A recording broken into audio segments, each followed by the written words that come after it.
बहनों और भाइयों, राष्ट्र से बढ़कर के कुछ नहीं हो सकता, कुछ नहीं हो सकता। और राष्ट्र तब सशक्त होगा जब हम एक रहेंगे, नेक रहेंगे, तभी नेक रहेंगे। बटेंगे तो कटेंगे।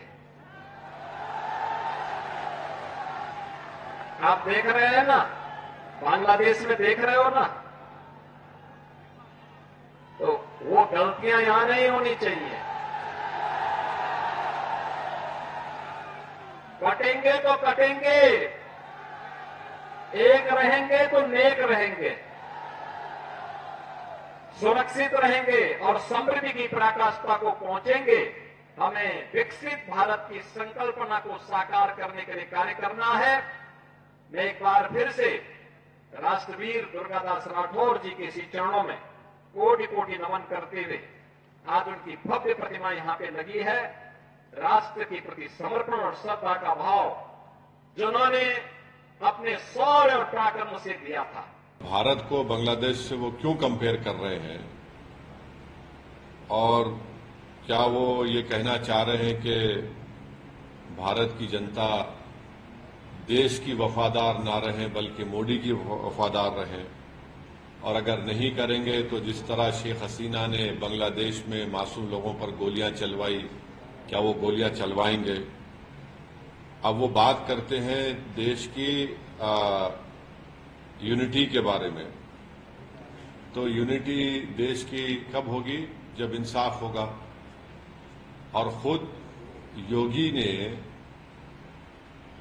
उनके राज में कई फॉल्स एनकाउंटर्स हुए अल्पसंख्यक समाज मुसलमानों के। उनके राज में आज भी बुलडोजर के जरिए मुसलमानों के घरों को तोड़ दिया जाता है। तो और उन्हीं के राज में लोग बोलते हैं कि मुसलमानों का क्या जेनोसाइड, नरसंहार हो। वो खुद हेट स्पीच देते हैं मुसलमानों के बारे में। योगी ने खुद कहा था ठोक देंगे।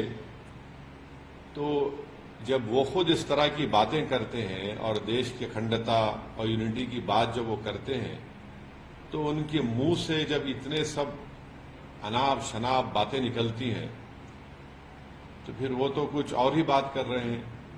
तो बांटेंगे तो कटेंगे। भाई आप ही तो बांट रहे हैं।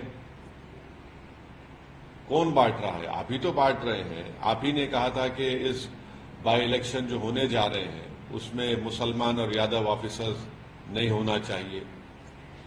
तो ये सब बातें जो हैं ये इसलिए कर रहे हैं क्योंकि उनको नजर आ रहा है कि उन्हीं की पार्टी के लोग उनको हटाना चाहते हैं मुख्यमंत्री के पद से। तो शायद वो बीजेपी को कह रहे हैं कि बटेंगे तो कटेंगे। तो ये इनका इनसिक्योरिटी है, उनकी अनपॉपुलैरिटी है उत्तर प्रदेश में। और फिर वो भूल गए कि जब देश की अखंडता की बात कर रहे हैं तो जो डिफेंस की जमीन थी उन्होंने इंडस्ट्रियलिस्ट को दे दिया वहां पर। तो ये सब इनका रिकॉर्ड रहा है। तो इसलिए वो बौखलाहट का शिकार होकर अपने हस्बे आदत सिर्फ मुसलमानों को निशाना बना रहे हैं अपनी हेट स्पीच के जरिए।